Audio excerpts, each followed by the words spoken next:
serait dans le cas d'un gouvernement mondial l'ennemi, selon vous, qui serait mis en avant pour continuer à diriger le monde, en fait? Alors, l'ennemi actuellement, dans le cas du nouvel ordre mondial, c'est l'islam. L'islam, parce que il représente,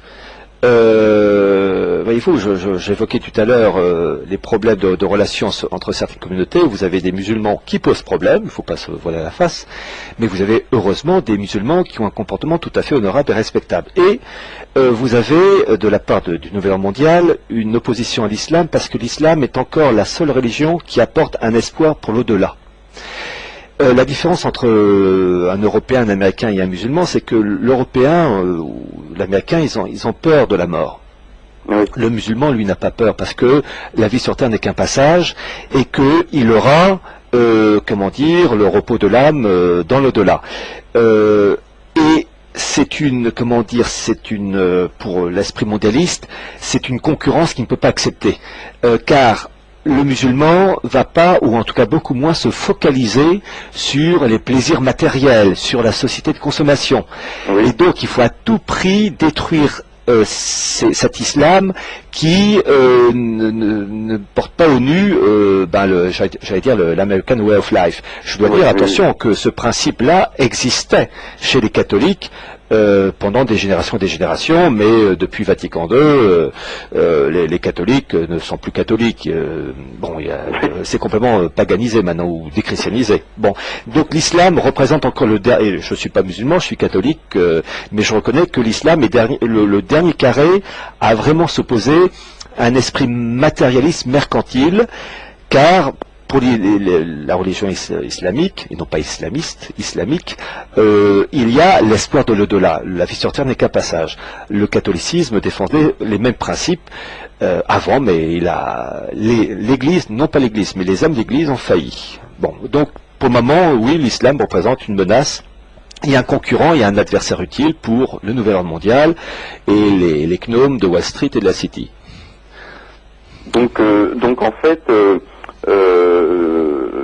d'après ce que vous dites, l'avènement je dirais le but ultime et l'arrivée de ce but ultime d'un gouvernement mondial ne pourrait pas se faire tant qu'on aurait une idéologie ou une religion qui permettrait en fait de donner une autre source d'espoir à l'homme que des simples instincts matériels basiques, quoi. Disons qu'il faut, dans l'esprit mondialiste, détruire toute forme de religion donnant un espoir surnaturel. Il faut araser tout cela. Et d'ailleurs, je rappelle, vous avez, et ça c'est archi officiel, dans mon livre La marche irrésistible du nouvel ordre mondial, j'ai présenté une carte du Proche-Orient aux frontières décomposées en fonction des critères ethniques et religieux. La carte est issue d'une revue militaire américaine qui date de 2006 sous la plume de Ralph Peters. Et en fait, Ralph Peters ne fait que s'inspirer d'autres, je pense à un islamologue qui est toujours vivant, très âgé, qui s'appelle Bernard Lewis, qui a composé aussi des cartes où tout ça c'est un peu remanié. Et dans son article, donc dans cette revue de mai-juin 2006, article intitulé Frontières de sang, il dit à un moment donné qu'il faut mettre en place, et je cite son expression, un Vatican de l'islam.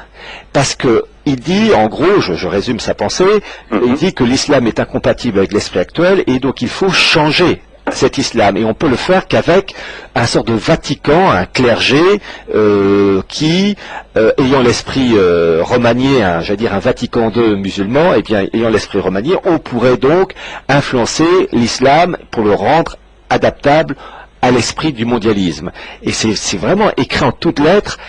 Et donc, ça a moins l'avantage, c'est qu'on sait à quelle sauce on va manger. Alors, ils ont réussi avec le catholicisme, puisque je rappelle, Vatican II, c'est en fait la bascule. Avant Vatican II, l'Église catholique disait, c'est au monde de s'adapter aux principes catholiques. Après Vatican II, c'est l'Église qui doit s'adapter au nouvel ordre mondial. C'est la fameuse encyclique Pacem in Terris de Jean XXIII, jusqu'à aujourd'hui Benoît XVI. Voilà, donc le catholicisme, ça y est, ils ont gagné, il reste plus que l'islam, voilà, qui essaie de résister. Mais enfin, vous savez, la vérole, c'est contaminant. D'accord. Très bien, mais merci beaucoup et puis bonne continuation. Merci bien. Merci pour toutes vos recherches. Merci beaucoup. Au revoir, Raphaël. Au revoir. Au revoir. Jean. Bonsoir. Oui, bonsoir. Merci pour cette émission passionnante. Je suis pas du tout spécialiste, mais dans la mesure où ça touche la religion, moi je m'intéresse plus au côté spiritualité. Bon, j'ai cru vous entendre dire tout à l'heure que finalement le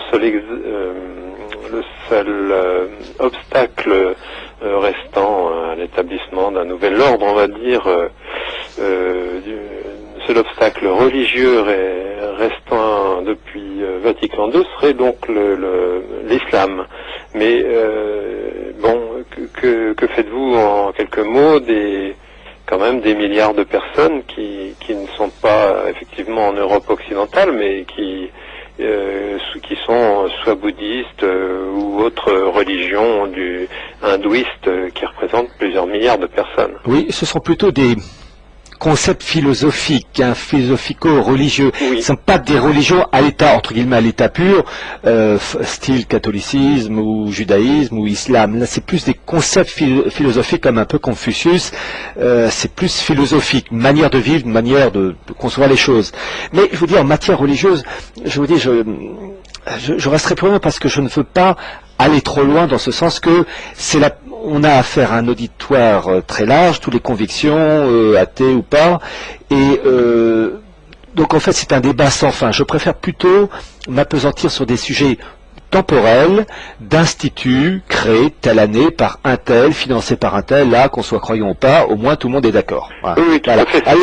Voilà. C'est ce qui fait votre force et votre indiscutabilité. En n'oubliant pas que l'aspect spirituel joue un rôle, mais je préfère y aller avec la pointe des pieds et pas très loin. Oui, bien entendu. Enfin, c'est-à-dire que finalement, quelque part, vous dites que chacun, au moins, enfin, en matière de religion, mais spécialement pour celle-ci dont on parle à l'instant, comment dire, la religion va jouer sur peut-être à un niveau individuel, quoi, mais n'aura peut-être pas une force dans le monde comme peut avoir le catholicisme.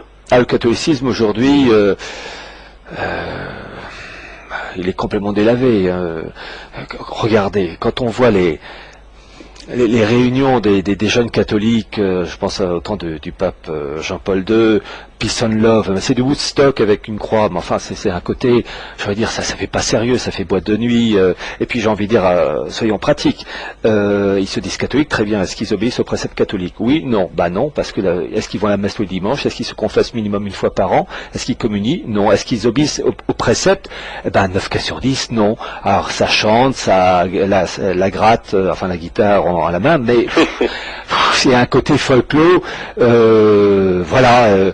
Et puis j'ai envie de dire un peu la vertu du silence. Ça ils l'ont pas. Hein.